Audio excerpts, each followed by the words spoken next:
आदमी पार्टी के जोश से भरे हुए साथियों, आज फिर हम वापस जंतर मंतर पर आ गए हैं और जंतर मंतर से ही ताकत लेके गए थे। 2013 में पार्टी बना के दिल्ली में एजुकेशन पे काम करना शुरू किया, स्वास्थ्य पे काम करना शुरू किया, बिजली पानी पे काम करना शुरू किया।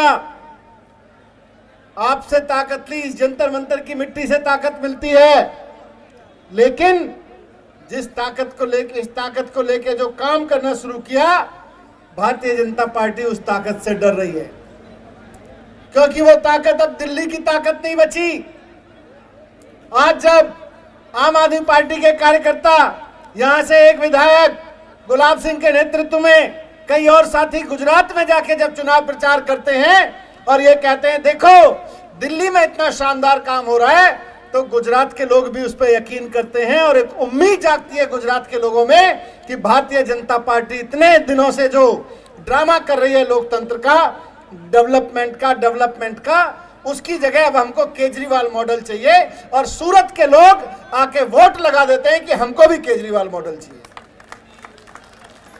आज जिस कानून के खिलाफ हम इकट्ठा हुए हैं, वो कानून केवल दिल्ली सरकार की ताकत को रोकने का कानून नहीं है, वो इस बात को रोकने का भी कानून है कि केजरीवाल जी का जो मॉडल है गवर्नेंस का, वो गुजरात में आगे ना बढ़ पाए, वो उत्तराखंड में आगे ना बढ़ पाए, वो पंजाब में आगे ना बढ़ पाए, वो उत्तर प्रदेश में आगे ना बढ़ पाए।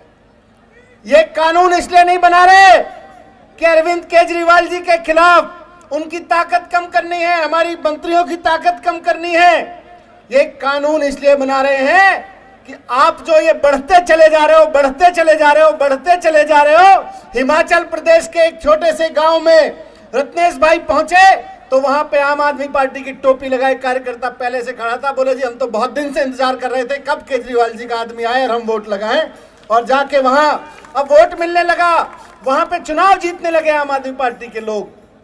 इससे घबरा रहे हैं। ये कानून से दिल्ली की ताकत को रोकने का कानून नहीं है, ये आम आदमी की बढ़ती ताकत को और पूरे देश में आम आदमी के विश्वास को जो केजरीवाल जी के गवर्नेंस मॉडल में उनका बढ़ रहा है, केजरीवाल जी की राजनीति में उनका बढ़ रहा है, इसको रोकने का कानून है। पिछले दिनों आपने देखा होगा, आप सबसे बात करके, आप सबसे प्यार आशीर्वाद देके माननीय मुख्यमंत्री जी के मार्गदर्शन में दिल्ली विधानसभा में ऐतिहासिक देशभक्ति बजट पास हुआ कि नहीं? यह कानून उस देशभक्ति बजट के खिलाफ है। भारतीय जनता पार्टी जो कानून लेके आ रही है वो देशभक्ति के खिलाफ है। यह कानून नहीं चाहता, भारतीय जनता पार्टी नहीं चाहती कि दिल्ली में 2047 में केजरीवाल जी इस तरह से काम करते रहे कि 2047 में ओलंपिक खेल करा लिए जाएं दिल्ली में।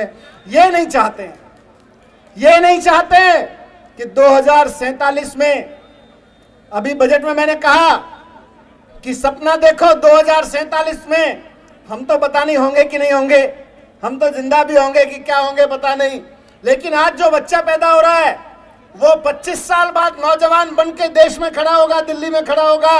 हमने कहा सपना देखो और उस पर काम करना शुरू करते हैं कि आज जो बच्चा 1 साल का, 2 साल का, 3 साल का है, 25 साल बाद वो नौजवान बन के खड़ा हो, दिल्ली की युवा शक्ति बन के खड़ा हो, तो उसकी इनकम सिंगापुर के में बैठे हुए उसके नौजवान की इनकम के बराबर होनी चाहिए। ये भारतीय जनता पार्टी नहीं चाहती है कि आज से 25 साल बाद भी सिंगापुर जैसी इनकम हमारे नौजवानों की हो। ये इसके खिलाफ कानून लेके आए। ये जो कानून लेके आए हैं, ये नहीं चाहते हैं कि हमारे बच्चे पढ़ें आगे, ये नहीं चाहते हैं कि हमारे अस्पताल ठीक से काम करें। जो महिलाओं के लिए आज इतने साल हो गए, 75 साल हो गए देश की आजादी को, 75 साल में महिलाओं को अलग से मोहल्ला क्लिनिक बनाने का कहीं नहीं सोचा गया, कोई प्राइमरी हेल्थ सेंटर बनाने का नहीं सोचा गया। केजरीवाल जी सोचते हैं कि महिलाओं के लिए अलग से मोहल्ला क्लिनिक बनाए जाएं। ये जो कानून ला रहे हैं, ये महिला मोहल्ला क्लिनिक को रुकवाने का कानून है, क्योंकि इनको पता है कि केजरीवाल जी जो कहते हैं वो करके दिखाते हैं। अगर केजरीवाल जी ने कहा है कि महिलाओं के लिए 100 अलग से क्लिनिक बनेंगे तो ये करके दिखाएंगे। इन्होंने कहा है कि 2047 में ओलंपिक दिल्ली में होंगे तो ये करके दिखाएंगे। इन्होंने कहा है कि 2047 में हर एक नौजवान की आय, उसकी इनकम सिंगापुर के नौजवान के इनकम के बराबर होनी चाहिए, तो ये करके दिखाएंगे। ये कानून भारतीय जनता पार्टी इसलिए लाई है क्योंकि केजरीवाल जी फैसला लेते रहे, इनके मंत्री फैसला लेते रहे, तो निश्चित रूप से चीजें आगे बढ़ जाएंगी। इसको रोकना है, इसको ये रोकना चाहते हैं। ये नहीं चाहते कि हमारे बच्चे आगे पढ़ें, ये नहीं चाहते कि हमारे यहाँ नौजवानों को रोजगार मिले, क्योंकि बच्चे अगर पढ़ गए और नौजवानों को रोजगार मिल गया तो इनके घनचक्कर बनाने के चक्कर में कोई नहीं आएगा। बीजेपी नहीं चाहती है कि हमारे बच्चे पढ़ें, बीजेपी नहीं चाहती है कि हम अपने अस्पताल ऐसे करें कि वहां पे हर आदमी का इलाज हो सके। बीजेपी नहीं चाहती है, आपको पता है कितनी महंगी बिजली है पूरे राज्यों में, जहां जहां भी भारतीय जनता पार्टी की सरकार है, हर एक राज्य में दिल्ली से कम 5-5, 6-6 गुना महंगी बिजली है, कम से कम 5-5, 6-6 गुना। बीजेपी इस बात से दुखी है क्योंकि अब उत्तर प्रदेश की जनता पूछने लगी है, गुजरात की जनता पूछने लगी है कि भाई केजरीवाल जी अगर दिल्ली में बिजली के बिल 0 कर सकते हैं और दिल्ली की 80% जनता को बिजली 0 बिल पे मिल सकती है, तो गुजरात में क्यों नहीं मिल सकती, उत्तर प्रदेश में क्यों नहीं मिल सकती, उत्तराखंड में क्यों नहीं मिल सकती, जहां जहां बीजेपी की सरकार है वहां वहां क्यों नहीं मिल सकती। और इसी बात को पूछते हुए आज गुजरात में भी बटन दब रहा है झाड़ू पे, उत्तर प्रदेश में भी दबेगा, उत्तराखंड में भी दबेगा, पंजाब में भी दबेगा, हिमाचल में भी दबा, बेंगलोर में भी दब रहा है, जहां भी आप जा रहे हो वहां पे दब रहा है। ये इसको रोकना चाहते हैं। ये चाहते हैं कि बिजली महंगी होती रहे, पानी महंगा होता रहे, स्कूल महंगे होते रहे, अस्पताल महंगे होते रहे, और आम आदमी इनके सामने भीख मांगने के लिए खड़ा रहे कि मैं अपने बच्चों को पढ़ाऊं कैसे, मैं इलाज कैसे कराऊं, मैं रोजगार कैसे लूं। इसलिए ये बिल्कुल नहीं चाहते साथियों कि किसी भी कीमत पर दिल्ली सरकार आगे काम करे। इसको ये मत देखिए, कई लोग इसको करने की कोशिश कर रहे हैं कि किसी तरह से इसको बस केजरीवाल जी की लड़ाई बना दिया जाए। ये लड़ाई केजरीवाल जी की नहीं है, ये आम दिल्ली वाले की लड़ाई है, ये आम हिंदुस्तानी की लड़ाई है।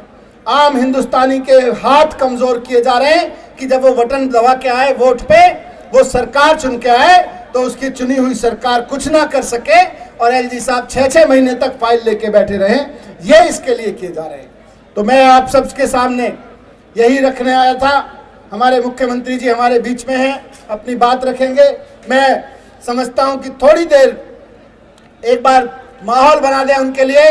भारत माता की, बीजेपी वाले काले कानून वापस लो, वापस लो, जोर से, ऐसे नहीं।